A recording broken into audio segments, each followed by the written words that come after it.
Hello, you guys. It's been a while since I had a chance to sign online to talk about a couple of things.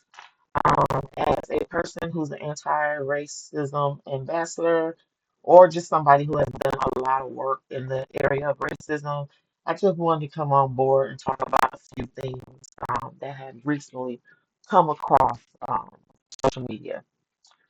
So, first of all, I wanted to talk about, I'm going to start off with Nolan Wells.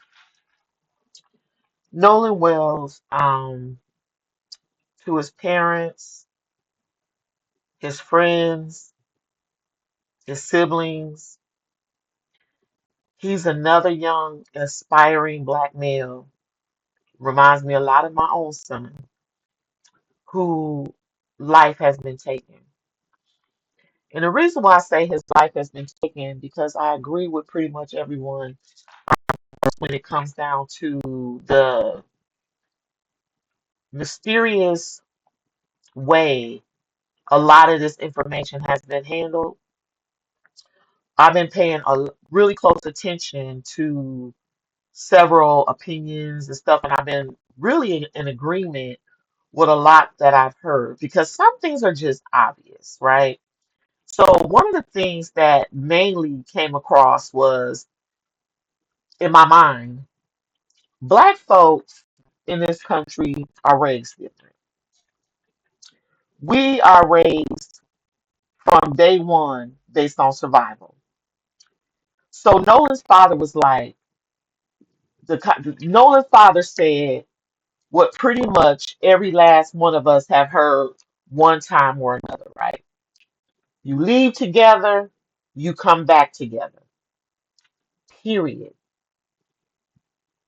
I remember being 14, 15, 18, whatever, and whatever we had going on, if one of us went and dipped out somewhere, we would stand by the door or stand close by to make sure when they were done, whatever they were doing, taking care of their business, we were back together.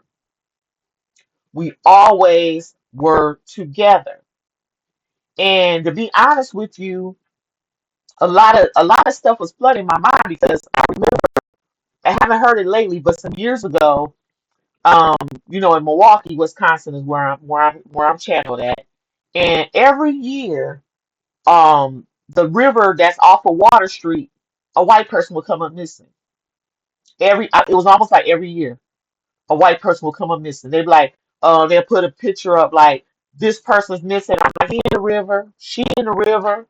And I wasn't trying to be mean or nothing. I just, again, the behaviors. White folks do not follow, they don't have a same code of conduct. And a lot of it, and so, if for those of you who are first time listeners of me, I take everything back to the plantation. Everything that we know today started from the plantation.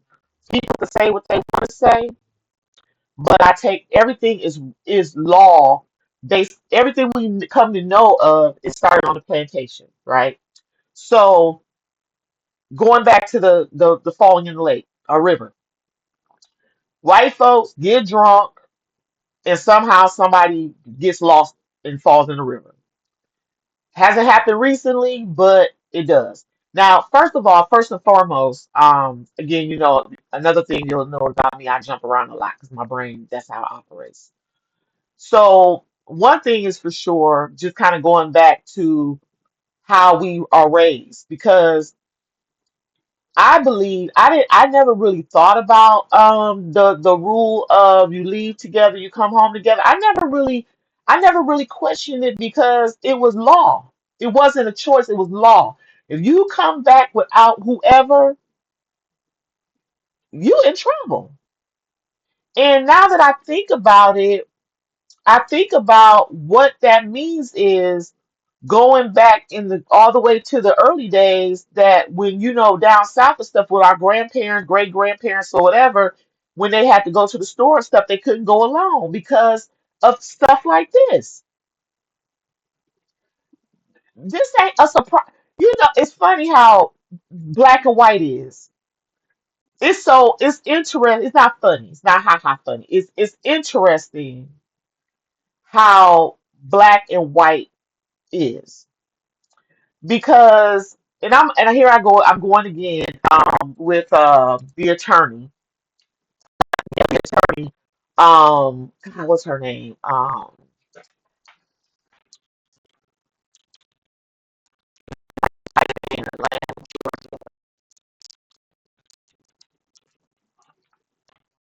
What is her name? Fannie Willis. Thank you, Fannie Willis. I remember watching that trial with Fannie Willis, and I remember her saying, her dad said, "You always keep some money on you. Always keep some money on you." And the white folks in the courtroom was like, "Huh? What? I don't understand what?" And I was like, I that was early. That was a lot. That was another thing. Always keep money on you. Always, in case of an emergency. See, back then we didn't have cell phones, so we had to use pay phones. And so, two rules were: you leave together, you come home together. If you leave home, always have money with you. Always have cash. And I'm not saying as black folks we keep a lot of cash in the house, but we usually keep cash in the house. And that again is not it's like because think about, we come from a culture in this country where we can't trust banks, credit unions ripping us off, everything is ripping us off. We get robbed. We just have it hard. And so some of the things you don't ask questions about, you just do it.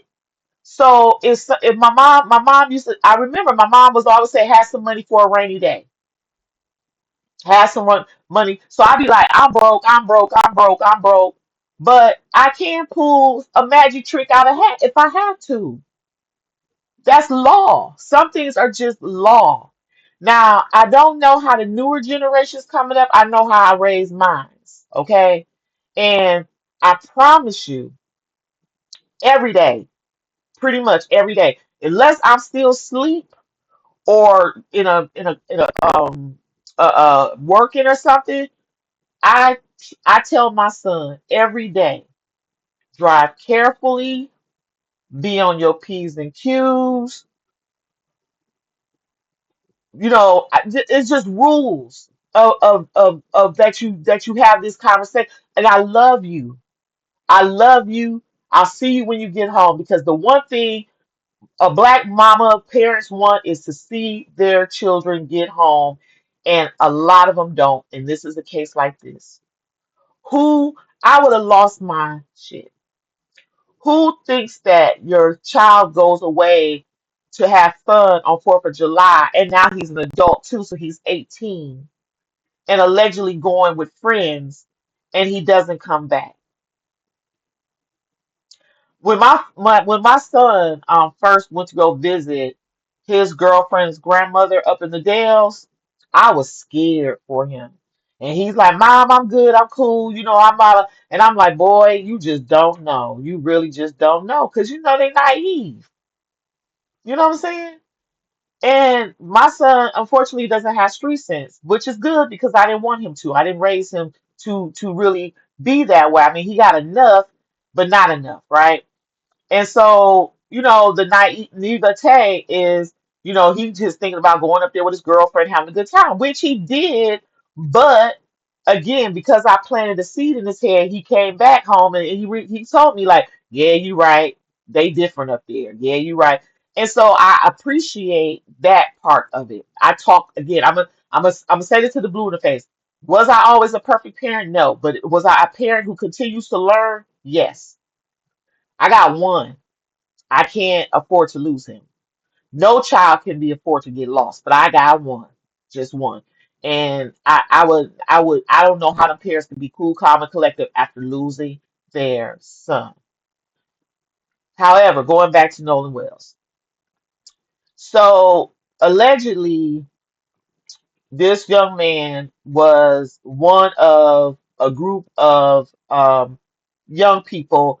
out on in Ocean Springs, Mississippi, which is interesting because I usually go to Gulfport, Mississippi, or Biloxi, which is all kind of down on the same road. So it's like Highway 49 between like Biloxi and Mobile, Alabama, so that it's all on one strip. So Ocean is going more towards Mobile, and Biloxi is the opposite way. So every year we will go down there to visit my father. So I'm familiar with Ocean Springs, and I'm familiar with the little islands,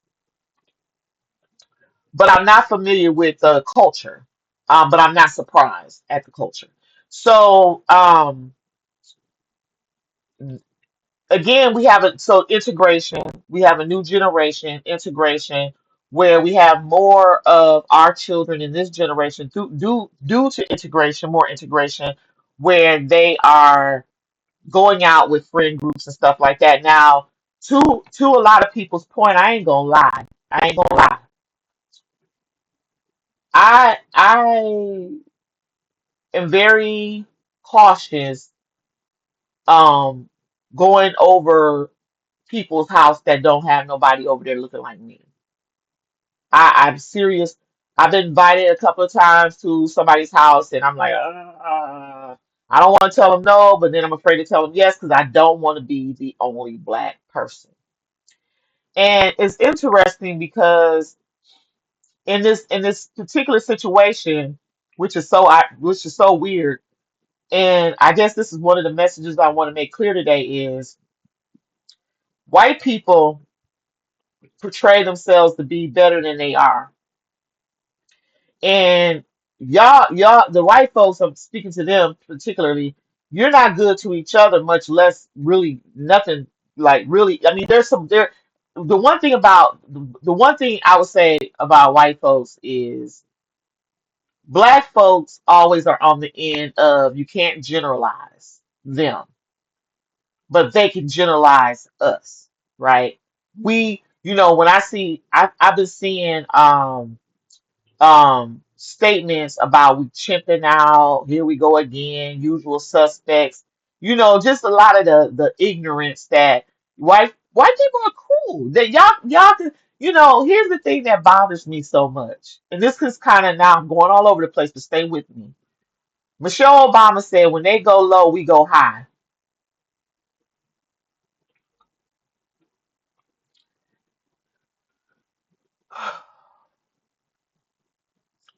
When they go low, we go high.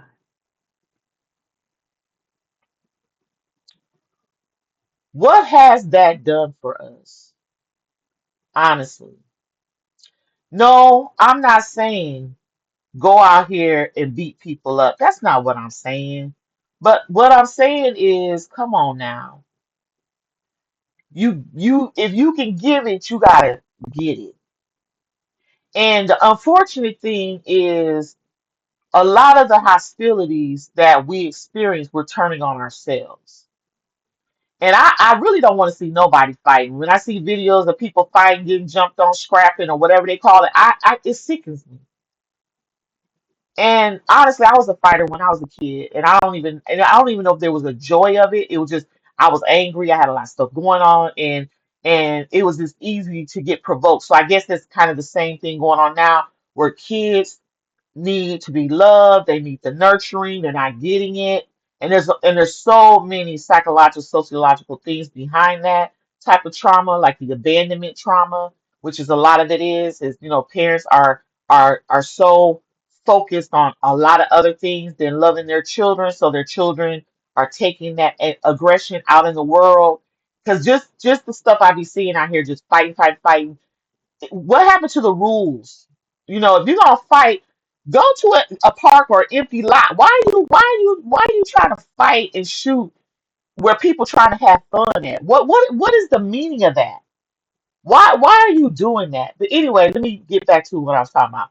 So, when you are a teenager and you don't really have a large worldview because you only know what you know in the moment. So you don't have a lot of experience. So you're kind of naive, right? So that's understandable. But when I see the picture of that young man with those three boys, I was like, Some just ain't right. And they're in Mississippi for all places, right? And I think down in the Gulf, from my experience, is not as racist as the rest of the state, like when you start getting up into Jackson and stuff. But we know that every place has racism. And here's the thing that I want to also make mention. White folks don't see racism and privilege the way it's actually operates. So I'm gonna try to do my best to kind of break it down from what I just heard the other day and what I know. So first of all, we live in the economy of black and white. And like I said about the plantation, this is foundational. The plantation is metaphorical, meaning no, we're not on a plantation, but it still operates such. Because you know the whole thing is separate but equal, right? And you can't be separate and equal. Because if you could be separate and equal, then you might as well just be together and equal, right? Because you can't be separate and equal. That was almost as bad as 40 acres and a mule, right? And so as black people, speaking to y'all now, we have to be a little bit smarter and let go of some of those discrepancies of thought when they talk about separate but equal, right? Because it can't be separate but equal. You know, that was just white folks' way of saying, oh, we're gonna be over here and y'all gonna be over there. And even though y'all over there, we're gonna be equal. No. And here's the thing. As black people, we roll with it and we don't challenge it. And then the ones who do get ostracized. And here we go again. You know, I will forget about racism when I stop witnessing it. And with Trump being back in office, he has nothing to do with racism.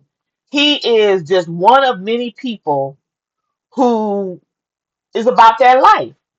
And honestly, like from 2019, when um Chris Abley came up with this declaration of racism is a public health concern, and they did all this work and this ambassador program and all this kind of stuff. That was all smoke and mirrors. Because if you know stuff did, you know, they don't like smart black people. That's why they keep taking them out. You know, have you noticed that the black the young I'm not saying that any black people should be taken out, but it's always the athlete, the A student, the smart kid, the you know, the one that has two parents. It ain't ever the ones that are out here doing the bad stuff. They don't never mess with them. You know why? Because they're not a threat. Yeah, they may talk about us. They may say, oh, chipping out, they fight, they killing each other, blah, blah, blah. They know we don't kill each other like that because, first of all, the crimes that happen between white people and black people is by proximity, period. Black on black crime because it's black people living in one common area. White people commit crimes on each other because they all live in one area. Now here's the problem. Social media, the news, you can find white on white crime. You just got to go to the back of the pages. They don't put it headliners like they do us. They put us under a microscope for everything. And they've always done that. Whether it was lynched on the first page, death on the first page, or us killing each other on the first page. They've always wanted to keep a painted picture of us looking a certain kind of way because while we're doing all this supposed to be bad stuff, they're out here molesting, raping, kidnapping kids and doing the heinous things that they do, whether it's inside their families or outside their families. And white folks, if you talk to the right ones, they'll tell you how ridiculous they are. They'll tell you. They know. They say, I didn't know there was no racism. Oh, no. You don't know because when a person tries to bring the conversation up, you get all clammy and you start panicking.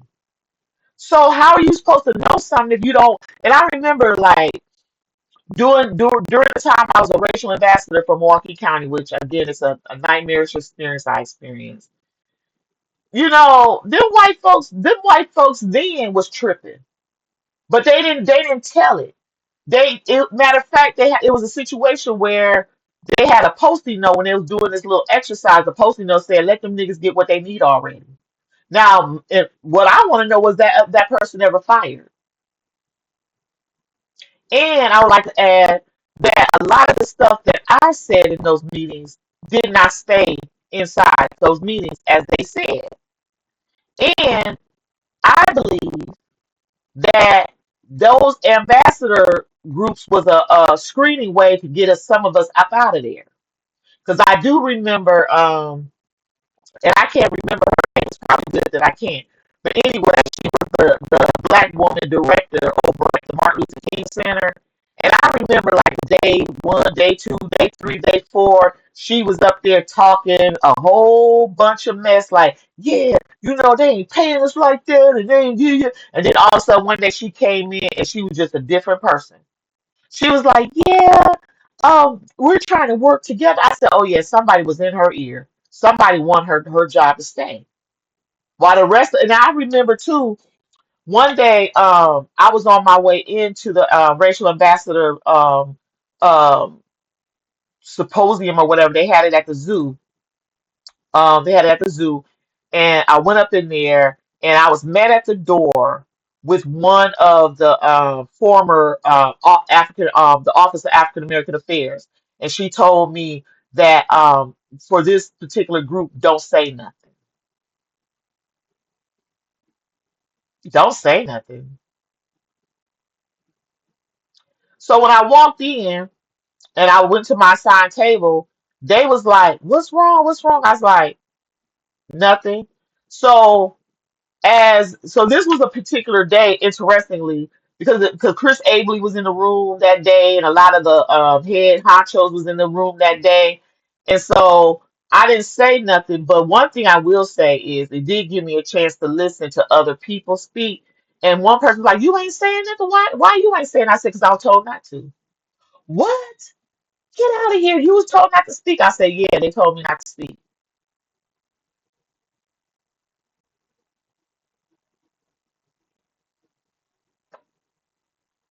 And later on, when I got in trouble, one of my consequences was we're going to remove you from the racial ambassador. Dude,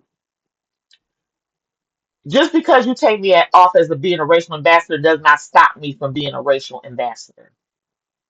I was this before I became that. So you ain't doing nothing to me. But what I've learned, and I'll never forget it, and that's why I do this work, is because I see white folks for who they can be. I've seen it, I heard it. It's ugly. I've been in the room with white people telling me what I need to do and what I don't need to do. They're not nice people. And what I've learned is one, they don't like the word privilege. So white folks like to play language games. So I'm gonna play with you. No, it's not privilege. Because you're right. A lot of y'all ain't rich. A lot of y'all working two or three jobs like the rest of us. But, however, you have advantages that a lot of us don't have. And one of the advantages you have is innocent until proven guilty. If you're even proven guilty.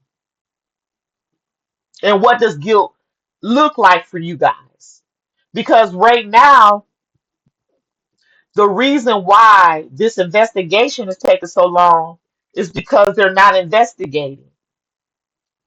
They're trying to cover their tracks and cover up stuff. The time that they're taking is not because they're trying to find out what happened, because they know what happened. They know. And people be like, no, Terry, no, no. They know what happened. They always know what happened. And for that little black boy that they got up there that happened to almost look like Nolan, like we stupid. There was no other black kids at this alleged party, but all of a sudden they found one other black kid who now is gonna come forward and say, yeah, that was me saying, give me my effing phone and all this. That was not you, fool. That was not you. And let me say something to some of you people out there that never been through this kind of stuff. Okay? Again, in doses. When I was under investigation in Milwaukee County in 2019, they found a black girl. Matter of fact, this particular black girl, and I'm not gonna say her name because she's real popular in the city. She got baby daddy that's popular. Well, he passed away. Is he passed away? No, he's not passed away. But she's connected. Let me just say that she's connected. And so, when she first started with Milwaukee County, it was like a hands-off situation. So I took it upon myself and I was like, okay, you want to come with me? I could take you. Well, it wasn't just her, it was another girl too. And at the time I didn't know they knew each other, but it didn't matter. I invited both of them because I knew the other girl from working with her. Matter of fact, I was one of the people that was like, yeah, you should bring her in. And then she turned around and backstabbed me. So this particular girl, black girl, Black Barbie, she I was like, hey, what's going on? She's like, I said, welcome to here and all this kind of stuff, and invited her out in the community, showed her around, her and this other girl. And because I was transitioning over to the 1220 West Valete building, I let her have after my one office mate quit, I let her have the office. So the white girls, because it was mostly white women at the time, or girls, or whatever you want to call them. I have another name for them, but I'm gonna be nice. They first of all, when they all got hired, they hired like 7 white folks at one time, not one black person. And then we started be like, why y'all hire all 7 white folks or whatever, whatever, and no black people? And I don't know, I can't remember what their excuse was at the time, but at the time when they did this, it was only 3 of us, and then it was like they hired like 7 or 8 of them. And there's a whole story behind it, so I'm not going to bore you with the certain specifics. But the one black girl, she came later, and when she came later, it was after the one girl had left. So I was like, well, since I'm going over here on 12th Street, you could just have this office. Now, must I mind you, every time I come back and forth, coming to the office, she was ratchet. Like, I come in the office, there was gnats in there. She had trash in there because me and this other person, we had the office smelling good. We had candy. It was really nice. And we had like 1 or 2 people come in and chop it up with us and all that kind of stuff. But when this heifer moved in, she was nasty. Okay, she was disgusting, nasty, and a trip. So one day, I came in from somewhere, and there was already a lot of tension, right? There was already a lot of tension, and I come into the office, and her and this other black girl they had just hired was in there talking, and so the girl that I'm talking about, the girl I'm in reference to, she was talking about a well-respected black woman in the community, and I was like, I was basically responding to her telling me how the black woman was treating her. And I said, well, maybe because she sees you like a black Barbie or something I said to that effect, something like that. And so I can't remember verbatim what I said, but I said something to that effect. And she darted out the room, and I never seen her again after that day. I never seen her again. The next time I heard about her was I was under investigation for something she said too. So that's the point I'm trying to make. So I was under investigation at first from like several white women accusing me of attacking them or whatever, which I didn't do. Which I didn't do. I didn't do it. And I found out later on they had witnesses that said I didn't do it, but they accused me of doing it anyway because the white girl said it. Now, even though there was a room full of people and she acted a fool, and I told them what happened, and they again, like Nolan or whoever else, I was guilty until proven guilty, even though witness statements said otherwise. Because I ended up getting all the information because everything's public record. So I was mad. I was able to get the information. So I got the rough draft notes from the investigation that says these people denied that happened and they accused me of it anyway. Anyway, so the black girl. Now let me say this too for context. So the white girls, I ended up finding out who they were later on through gathering, going through Milwaukee County's open records, getting information from them, having to, at request these documents. So I ended up getting the complaints from the girls and one of the girls, I'm like, I didn't even know I was into it with her. I didn't even know. So I was like, this bitch.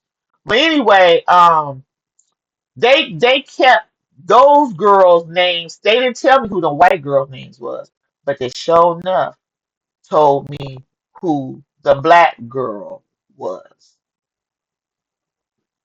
They didn't protect her identity.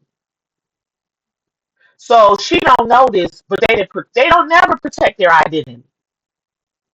When a white person says something about you in a job, they won't tell you who it is. But every time a black person says something about me, they told me who it was. Honest to God, they did. They did not protect them, which is messed up. I was disgusted by that. Like this girl told on me, and she don't even know they told back on her. She don't even know they did not even try to protect her identity like they try to protect the white women. Real talk. So going back to Nolan, they killed that boy. I don't believe they probably killed him necessarily on purpose, but white people play too much. And I know that when they get drunk and high, they get stupid. Well, we all get stupid. When we get drunk and high, we get high and stupid. But white people get stupid and high a different way, right? They want to play too much. They play too much, and we don't play like that because we're not raised that way. We're not raised to play like that. Slap fighting each other, pinching each other on the booty and stuff. We don't do that. That's not what we do. So when Nolan was saying, "Give me my phone back," and they were like, "Take it from me" or whatever, and poking the problem, I believe out of being pissed off, he walked away because that's what we've been taught to do. Take the high road. That's what we're taught to do. And we know better. We know I'm with all these white folks. What am I gonna do? So I know for a fact. I know for a we all know for a fact they did something to that boy. The only question is, what did they do to him? What did they do to him? He was an athlete, he was cute, and they was jealous. Yeah, they may have had the money, but I wouldn't even be surprised that they did that to him because of that white girl. This alleged white girl the white girl was probably like looking at him and attracted to him, and they got mad and jealous. They got jealous of him because he tall and handsome, and they got jealous. So he probably got the white girl phone number, and they took his phone like, let me see her number. I could have pulled her. Just little stupid boy stuff, right? Young men stuff, because they're all young men. They're 18. So Nolan was probably getting real heated, and they was baiting him in because they do that to you. They do that. They bait you in. They do. They bait you in. They do that. So they had his phone and baited him in, and then somewhere between the boat and the pool party, they killed him. Whether on accident or on purpose, but they killed him. Period. Because, like they said, how did they have his phone? How did they have his car keys, but they didn't have Nolan? How is it that they didn't find his body until two days later? And from my recollection, being on the Gulf, they don't have that water is still. It's kind of on the steel side, unless it's like raining or something. Other than that, that water is steel. It don't like you ain't waves crashing. You know what I'm saying? It's real steel. And so I feel really bad for the mom. And then again the young man that they're talking about, this young man they try to have it like he was a stand-in or like a double for Nolan, to say, talking all proper, like, that's above us, that we would never do something like that. And that was me talking about give me my phone back and stuff. And the mother's like, we don't know that kid. And trust me when I tell you this, we know our kids' best friends. We know we know who our kid. The only way a black parent don't know they kids' best friends is an absent parent.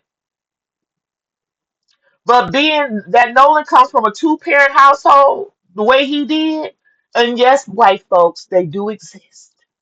Two-parent, married, working, college graduate, black folks do exist. We exist. And we run our homes with a very like, hey, what time you coming back? You grown, but you still what time you getting home? And like her, I have my son's location. I have my son's location. He has mine. But I have my son's location. You know why? I'm not trying to police him. I'm trying to make sure he gets home safe because there's so many elements against us. So with Nolan, I'm gonna stop that conversation right there. Now I'm getting ready to talk about um real quick because I'm not gonna spend a lot of time on this. I want to really talk about the United States of America and its ongoing issues with racism. Because again, with Trump being in office, this may not be. So when you talk about civil war, let me explain civil war to you. When we talk about civil war, we're not talking about the red coats and the blue coats with these muskets and fighting like they did in the 1800s.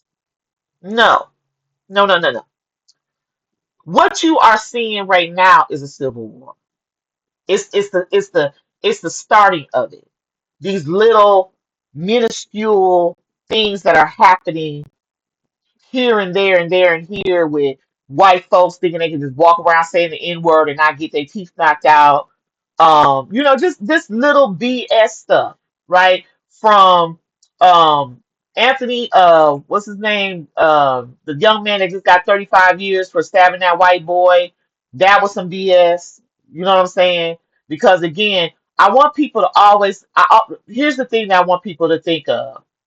Um, A Time to Kill. One of my favorite movies, A Time to Kill. Towards the end of that movie, Matthew McConaughey, who played the attorney, talked about what the two perpetrators did to that little black girl. Okay? Very emotional scene. If you have never seen that movie, it's Samuel L. Jackson. That should have been an Oscar for him, and at Matthew McConaughey too. At the end, he talked about. He said, "Close your eyes. Everybody, close your eyes." And he walked through everything those two white men did to that little black girl. And then at the very end, he said, "Now imagine if she was white." Mic drop. That was mic drop. He won the case because in this country, racism, white supremacy is foundational. Black people, we have a lot to do with that. No, we do not need to go out here slapping up people, beating them up, and all that. We know we don't need to do that, but we need to do a better job for standing up for ourselves and each other. We really do. And white people, the reason why it is a problem when a white person or the police kill us is because of the racial double standard. Well, why do y'all kill each other? Because y'all kill and rape each other. Y'all kill and rape each other. Y'all molest each other. Y'all molest the kids, rape the kids, kill the kids, chop them up, everything. Y'all do a lot. Integration got us doing a lot of the same stupid things y'all do. Because a long time ago, we watched the news and we'll be like, please God, please God, don't say they're black, don't say they're black, don't say they're black. And then it'd be like, white. Knew it. Because back in the day, you can distinguish between who was doing what kind of crime by color. Matter of fact, I think Charlemagne the God was doing, what race are they? For a while, and I think they told him he had to stop doing that because I guess it was being too racist.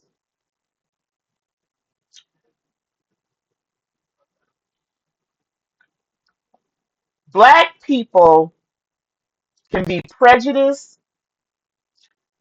but we cannot be racist. Let me say that again. Black people can be prejudiced, but we cannot be racist because racism is about power. Racism is one of the symptoms of white supremacy. Okay? White supremacy is colonization, Christianity, and capitalism. And then everything. So it's like layers. It's like white supremacy, colonization, Christianity, and capitalism, and then everything that falls underneath those three. And law is one of them. And for those of you who know slave codes and black codes, them codes are still existing with us. I have a book that I'm still writing on. I swear to God, I'm gonna try to finish it this year. I've really been working on it, but I do have a part in it that just kind of really illustrates a lot of these key points that I'm talking about today. So hopefully, with encouragement, I will get this done because I know I need to put it out there. So I'm matter of fact, I'm gonna work on it this evening.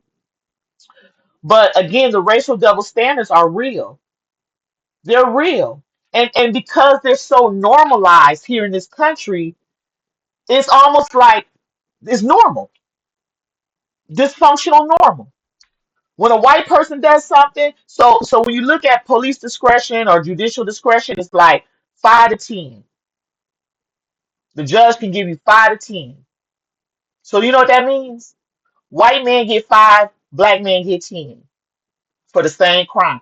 And the white man may have been more egregious, truth be told. And the thing about it is, white people, again, Y'all are known to kill more outside y'all race than any other race. And so going back to the problem, it ain't. Don't say black on black. Look at them. Look at them chimping out. Chimping out.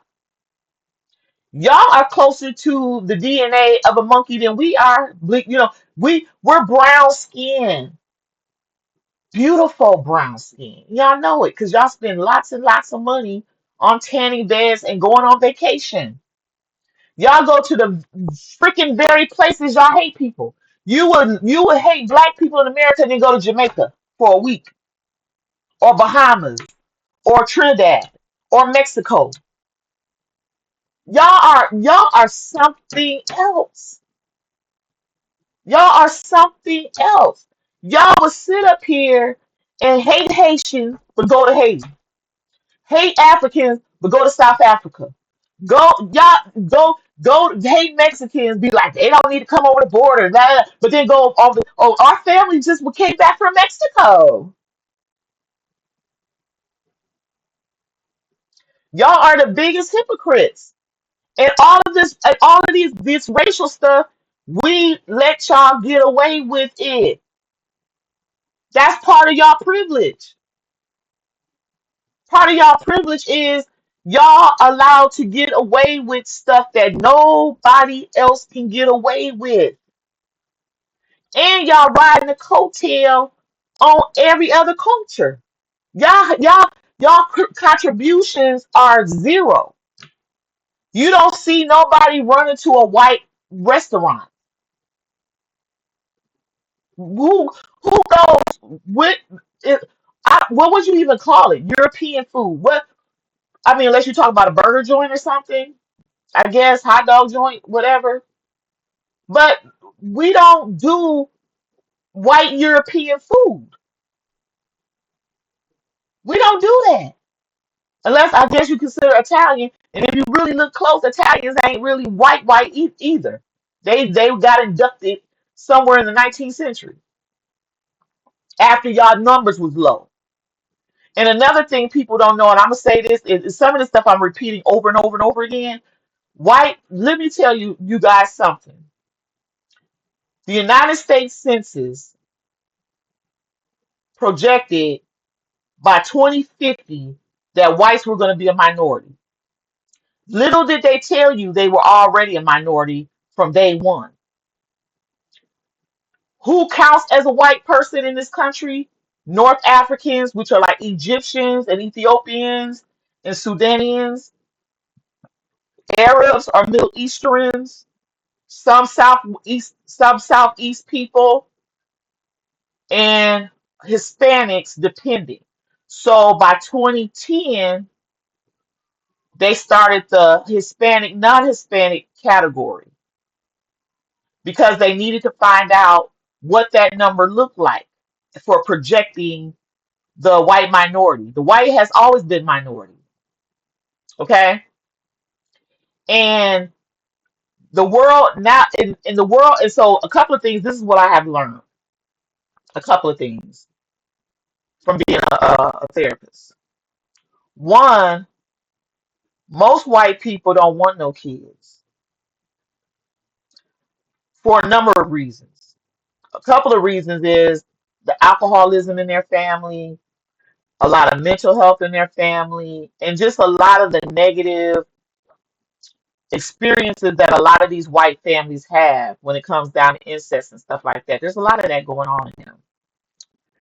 The other thing is, and I told my little cousin this, and I just want to say that when it came down to the abortion law, what people don't know is a lot of white women have abortions, but they have abortions using credit cards and cash. Most black women are minority women. We ain't gonna go pay no $500 cash for no abortion if we can get it through Planned Parenthood sliding fee scale. But white women, white people are clever. They're private, and that's another thing too. You are as sick as your secrets, okay? And y'all ain't good with hiding y'all secrets. And I heard this before, but I had said this a couple of years ago. So I said this before I heard it.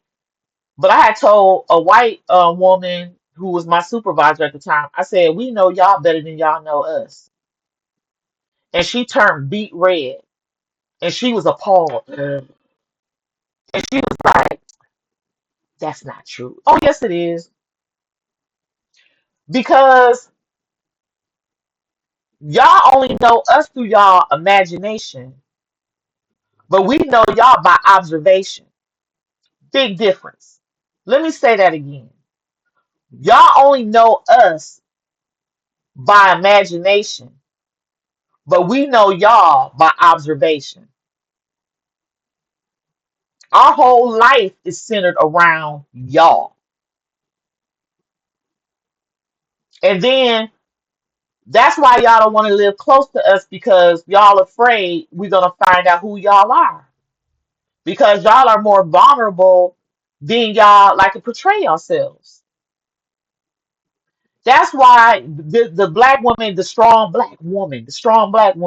But then when y'all make movies, y'all like to have the white girl be the hero.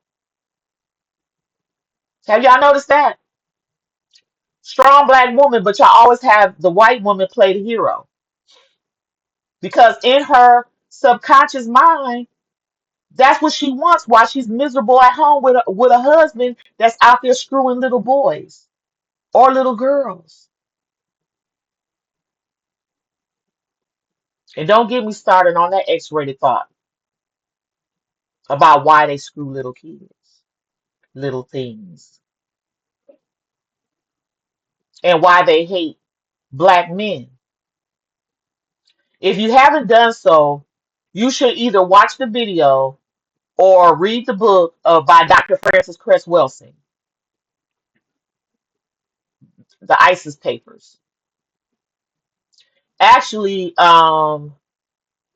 she was on Phil Donahue back in the like early 80s, late 70s or something like that. And if you Google her on YouTube or whatever, you can find her video. She's real deep, real deep. Okay. And so deep that she was almost kind of like blacklisted a little bit because don't know, she was a psychiatrist and she come from a family of psychiatrists or doctors. And that's why white people don't like smart black people. Not like that. So again, I'm not when I speak about white people, I'm not speaking about all white people. If it don't apply, let it fly. Okay? Because sometimes the ones that speak out be like, "Oh, all of us ain't like that." Because if you're not like that, then it ain't about you. But you know who is.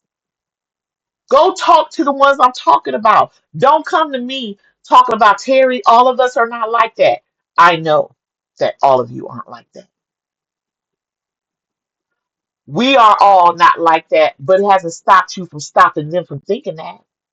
When's the last time you told a white person we ain't all like that? Until you start telling your white people that all of us ain't like that, then I'll stop saying it about y'all. Hey, let's play fair. We're not giving credit where credit is due because y'all fear the worst of us. And the worst of us is not the ones out here shooting and killing and selling drugs. The worst of us is the ones who are trying to be college professors. The worst of us are the ones who were your supervisors who y'all be telling on that we ain't doing things right or whatever lies y'all congregate, when y'all bogus as hell. Because when a black person tells y'all something, y'all feel attacked.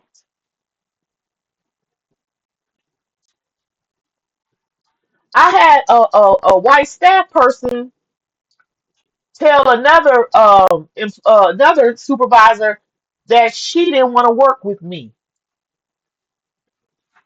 I wish I could go to work and say I don't like her as my supervisor. I want to work with somebody else.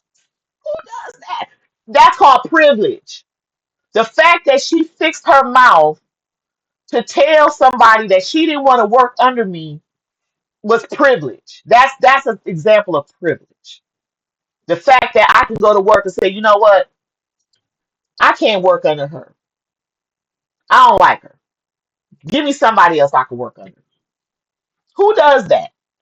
White folks, right? Y'all. See, here's the thing that I look at too: the bar, privileged bars up here. So y'all really don't. I guess y'all really don't know what's going on because y'all. It's the expectation. I was told once. This is what I was told as I get ready to wrap up these 5 minutes that I want to go over now. A white woman does something to me, it's my perception, but not her intent. Y'all ever heard that before? It was unintentional. She didn't mean anything by that. She knew very well what she was saying and what she was doing. But let me say something to the white woman, and it could be so true. It could be so true. And it's like, well, her perception is you were wrong. And according to the rules, perception overrides intent. Oh, really? They must got a small print that said that only applies to white people. Because the last time I checked, when somebody did something to me, it wasn't their intent. It's always unintentional. I call it the intentional unintent because they know what they're doing. They always want to play dumb like they don't. And that's what pisses us off. So I'm going to wrap this up by saying this. Hopefully, when some of this blows over, we don't forget these moments. Because the last time Trump was in office and we had all these racial bursts of energy from these white folks, as soon as Trump was out of office, everybody just went back in their corners and just kind of, then we started doing all this racial equity work and all this kind of stuff. And look where we're at again. And I also want to end by saying I will stop talking about the plantation when they stop carrying around Confederate flags. You feel me? I will stop talking about racism when they stop carrying around Nazi symbols. You feel me? The same way there's white people that's team black, there's a whole lot of black people team white. And that little boy Tristan, he team white. They probably didn't even have to pay him. You know why? I'm gonna tell you why. Because that little boy was probably wanting to be Nolan. He was probably now he could take Nolan's spot. Now he could be the HNIC. Now he could be take Nolan's spot and be the only black kid with them white boys. And they gonna treat him like they treated Nolan. Watch what I tell you. That boy was probably happy to see Nolan gone out of the picture. He was probably one of them ones that be in the cut jealous because Nolan was a hell of a guy, athletic. Everybody loved him. He was that dude. And that boy, they had got up there to lie because he wanted to be Nolan.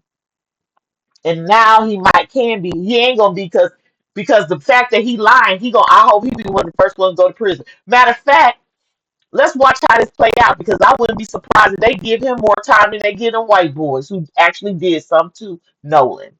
Because that's Mississippi. MISSIIIIIPPI. This is real. And when this is over, it's not over. Don't talk that stuff to me. Don't talk that stuff to me. Do not talk that stuff to me that, oh, well, Trump is out of office and, we're going to go back to. No, we're not.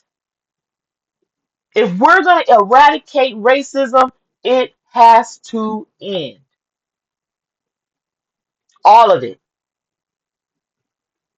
I propose every last police officer, fireman, doctor, lawyer, politician, they need to have a racial test assessment.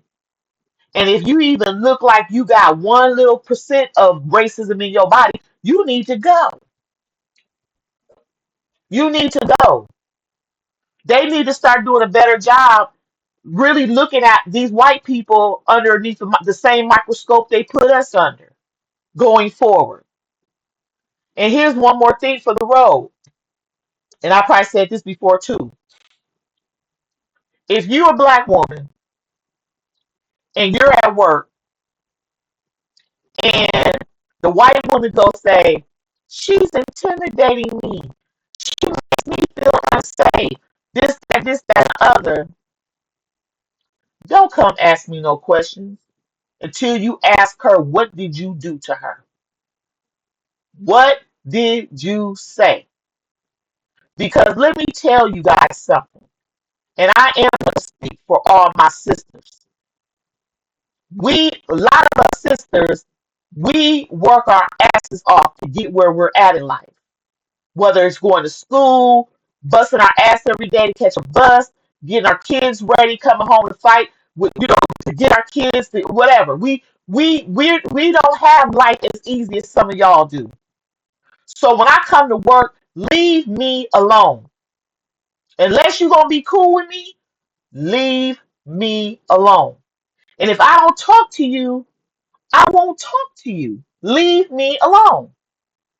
But if you want to be a busybody and you want to go to HR like she doing this and she doing that, HR, employee relations, supervisors, administrators, ask them what they're doing to us. Because let me say this, a snake ain't gonna strike unless he's getting fucked with. A bear ain't gonna do nothing unless he getting fucked with. A dog ain't gonna bite unless he being fucked with. So keep that in mind that when you're at work and it took me everything to get in this job and you come along on some BS and then you want to be offended because I don't want to talk to you or whatever, please know y'all need to ask them, what did you say or do? And that microaggression is not micro, by the way. It's not. It's the unintentional intent. They are messy, passive aggressors, and they start a lot of mess, and then we get blamed for it. That's enough of that too. That's enough of that too. And it happens to black men too.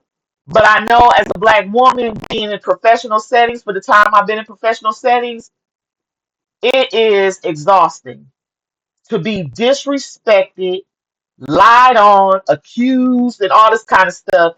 It strips you from your core.